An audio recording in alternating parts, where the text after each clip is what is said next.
tadi kan Bapak udah ngejelasin kalau fiskal kita itu emang bagus ya Pak. Defisitnya juga udah mulai, defisitnya kecil sampai Mei.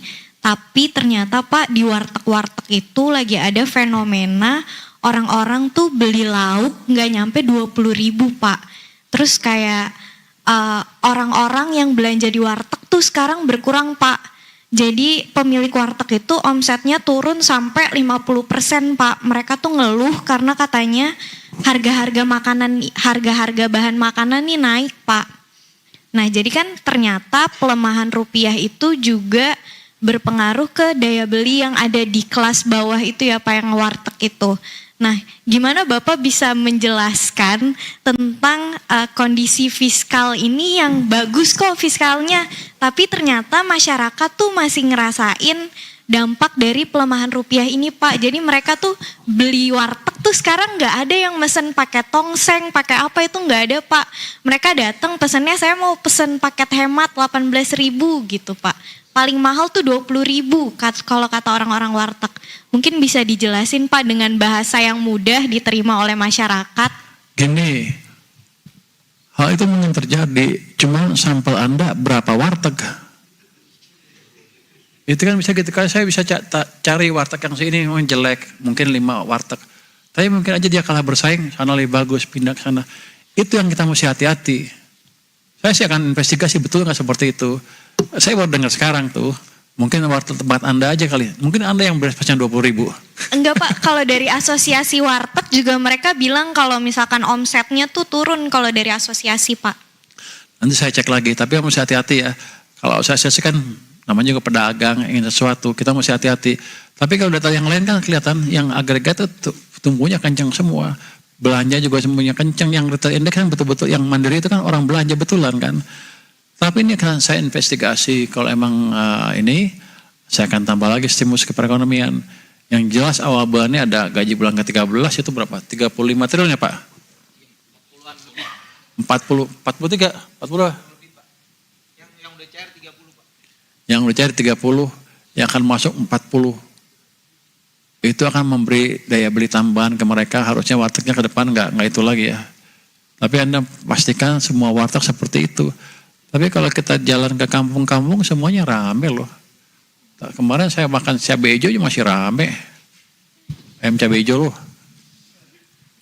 Itu jadi hati-hati menerjemahkan data. Saya bukannya anti, saya akan periksa. Tapi jangan Anda sampai simpulkan 1 atau 2 di tempat situ, satu tempat, terus artinya semuanya seperti itu. Belum tentu. Saya pernah dikritik sama profesor saya ketika melakukan hal seperti itu. Saya buat model ekonometri waktu di Amerika ya. Terus saya run, terus hasilnya ini dipengaruhi oleh A, B, C, D. Jadi ini pasti betul Pak. Dia bilang, kamu melakukan fishing expedition. Maksudnya apa? Kamu bawa kapal ke satu tempat, kamu lempar jaring, terus di situ dapat ikan kan? Ada ikan A, B, C, D. Kamu simpulkan ikan di laut adalah A, B, C, D. Padahal laut kan luas. Itu yang harus kita cegah. Makanya saya hati-hati menerjemahkan data. Saya waktu dulu dikritik abis seperti itu. Terus saya tanya, kalau gitu Pak, gimana cara memecahkan masalah seperti ini? Kamu harus buat model matematiknya, baru bisa pecah. Baru bisa bertanggung jawab datanya. Jadi itu. Jadi pelajarannya adalah hati-hati melihat data. Satu tempat belum tentu menggambarkan semuanya. Makanya kita punya BPS, Badan Pusat Statistik, untuk menangkap data-data seperti itu sehingga melihat pertumbuhan ekonomi secara agregat atau secara lebih akurat. Kalau enggak, ngapain saya ngeluar berapa setiap tahun? 7 triliun lebih ya? Ya untuk survei hama itu aja kita keluarin 7 triliun kemarin. Untuk sensus sama melengkapi data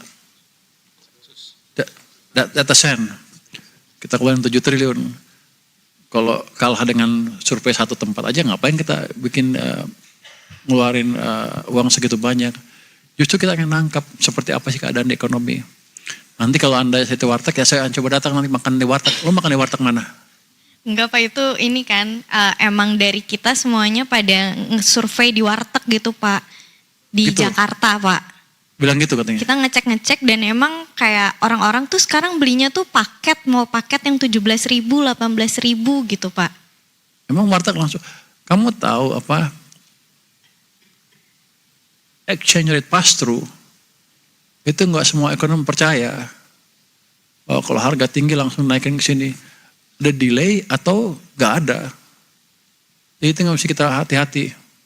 Mungkin dia, mungkin enggak. Tapi saya bukan menegate itu ya, menafikan itu. Kita akan pelajari. Terima kasih masukannya. Pak, Lanjutin. mau tanya yang Tiffany & Co Pak. Sekarang mumpung ada Pak Jaka juga, kelanjutannya gimana